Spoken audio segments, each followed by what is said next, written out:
Hello, this is Julie from cuttercrafter.com. I had a question this week about how I made the flowers for my desktop calendar.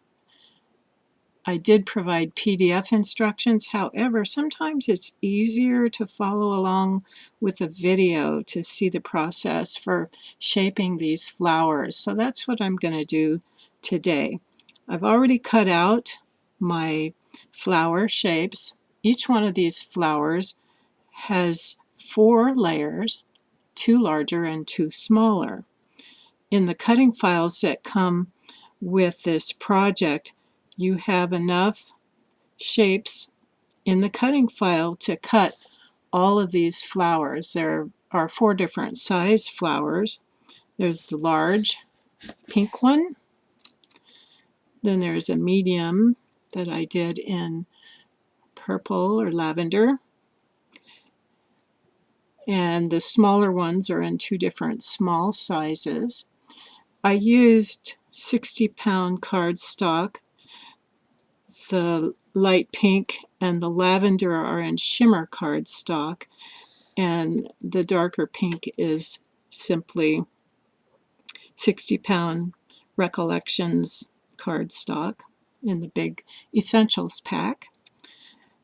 And I cut these out on my cutter, and now I'm ready to assemble them. So I'll show you the shaping process. Now I did these very simply. I didn't add any ink. It just requires some glue. I use this Dries Clear glue with the metal fine tip applicator, and then I use this tool, which is a dual-tipped embossing tool with an 8mm tip on one end and a 3mm tip on the other. I only used the 8mm tip, and then a foam pad. Now you could use a mouse pad. I just used this from my flower embossing kit from Heartfelt Creations. So we're going to get started now. And on my mat, I'm going to start with just a small flower here. They're all made just the same way. So I'll start with the small pieces first, and let me zoom in so you can watch better what I'm doing.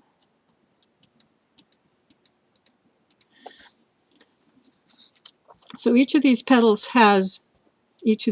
layers have 6 petals. You could do this with 5 petals if you wanted. And you could do several different styles of flowers. So how you shape them makes them come out differently. Now this flower is going to look something like this when it's done, only a little smaller.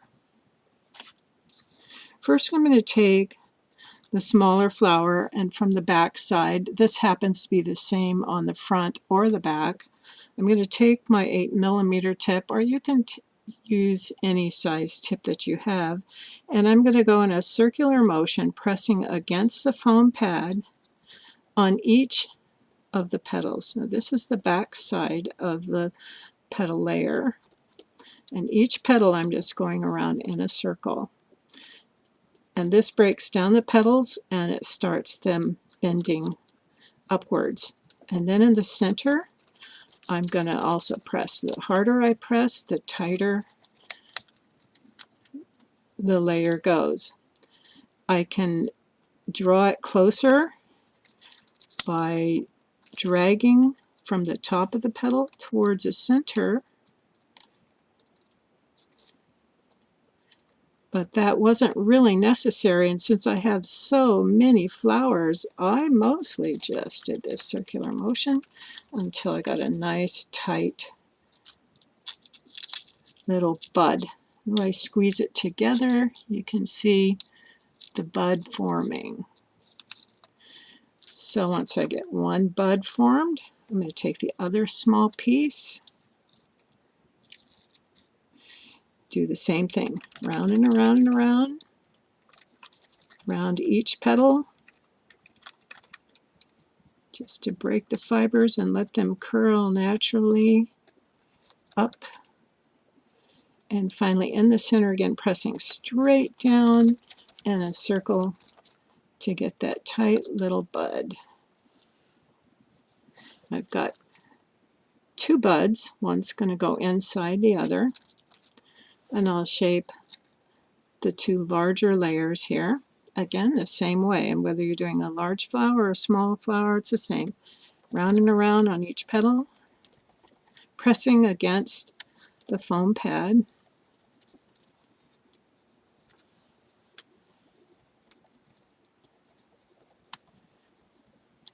I use a minimal number of tools with this project because I was watching videos with my husband. This is kind of a mindless activity that you can do in little bits of free time. I like to sit and make a bunch of flowers one day and have them ready for any project. I put them in a basket and they're ready to go. Now in the bigger flower, I'm going to turn it over, the bigger layer, and go round and around and around again in the middle, because this is the front side and these petals are going to curve outward. So I do the same with the final layer. I start on the back, round and around on each one of the petals to break the fibers.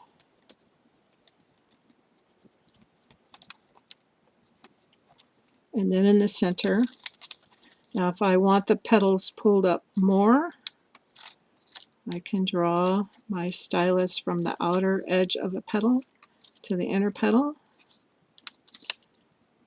Then I'm going to turn it over, lay it flat, and press around the center. Round and round we go. And I want these petals to arch pretty high. And then I'm going to do my gluing. The gluings, you can do it with hot glue, or you can just do it with the glue like I'm doing. So on these, on the very inner petal, I'm going to put a lot of glue over the sides of each petal because I want them to stick together and I want them to stick to the next layer. And that reminds me, before I glue, I put a piece of paper on my foam mat so that I don't get glue all over the mat. Then a bunch of glue on the bottom. And I'm going to shape it all tightly the way I want it to be, because the inside bud is part of what makes these flowers look like roses having a bud. And then I'm going to stick that bud inside the other smaller petal layer. Make sure it has plenty of glue on the bottom and around the outside, because I want this bud to stick pretty close to the next bud layer. So stick this bud layer inside and hold this bud against the next set of bud layers here. Now these can start opening up more if you want them open more, or you can make them very tight. And you can actually add as many layers as you like. I just made these 4 layers. Then if you want some of these to stay closed, you can add a little bit more glue around some of the outer petals. Now we're ready to put glue on the bottom of this bud and put it in the center of one of the outer petals. Press down and let it dry. Now if we want some of these outer petals to stay close, we'll put some glue along the sides of the petals as well.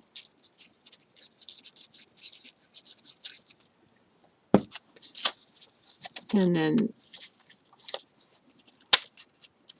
squeeze the petals up against the bud. Like that.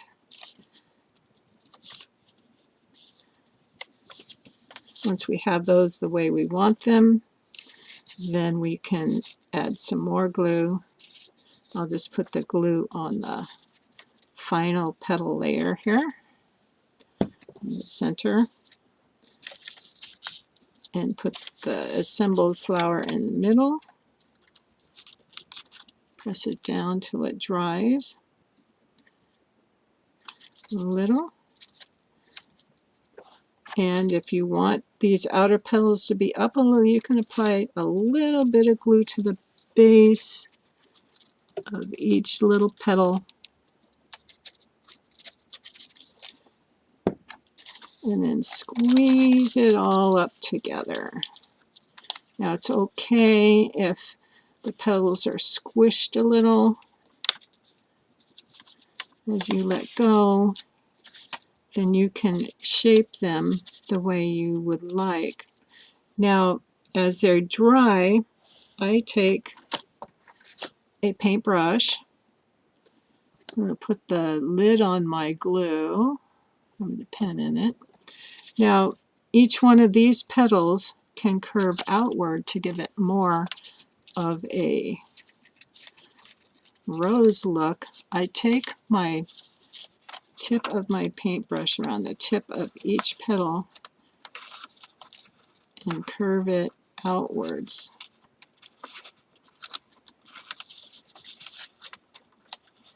And you can give your flower some shape by curving that petal away from the center.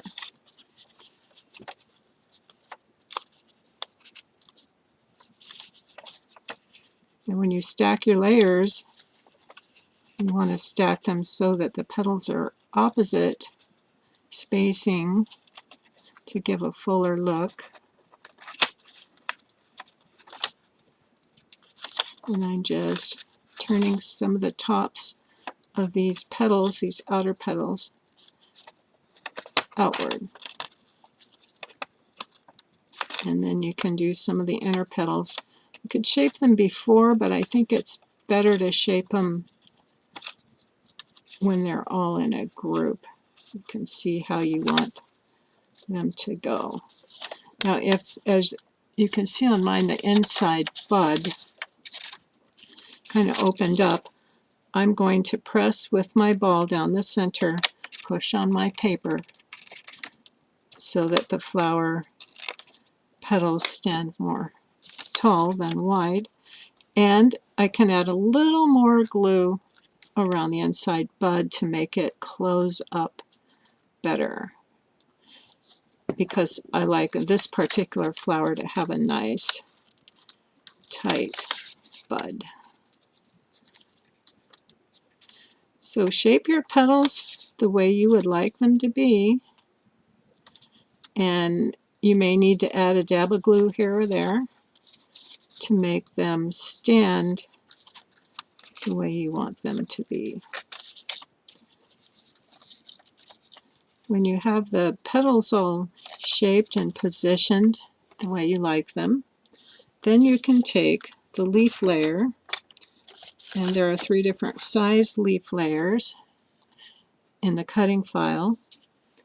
And to do these, I first folded them in half along the slits.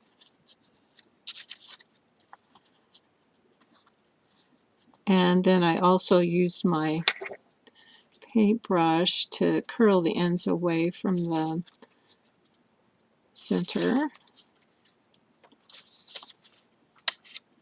Just curl right around the points. And then I used again my stylus on my embossing tool, round and round and round, and press down. You notice as you press down, it lifts up. Put a little bit of glue in the center, and this 4 leaf pattern serves as a nice base for the entire flower. You can put that flower right in the center, and that gives you a nice look of a rose, maybe even a cabbage rose style. So again, shape it, and then when you're ready, you can, I made all my flowers first, and once they were all made, then I arranged them the way I wanted them on my project.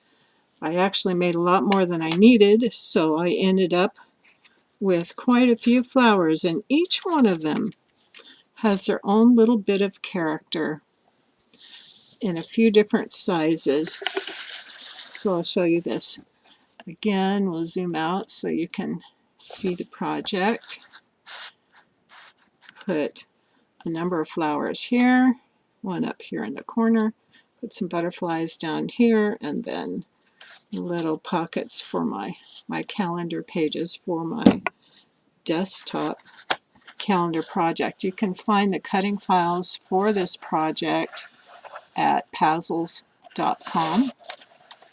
So I appreciate you watching. I hope this has helped you figure out how to do these flowers. As I said, there's many different ways to do it. So I look forward to seeing some of the projects you do. I appreciate you watching. If you like this video, please be sure to like it, give it a thumbs up, share it, and come back again. Thanks for watching. Bye.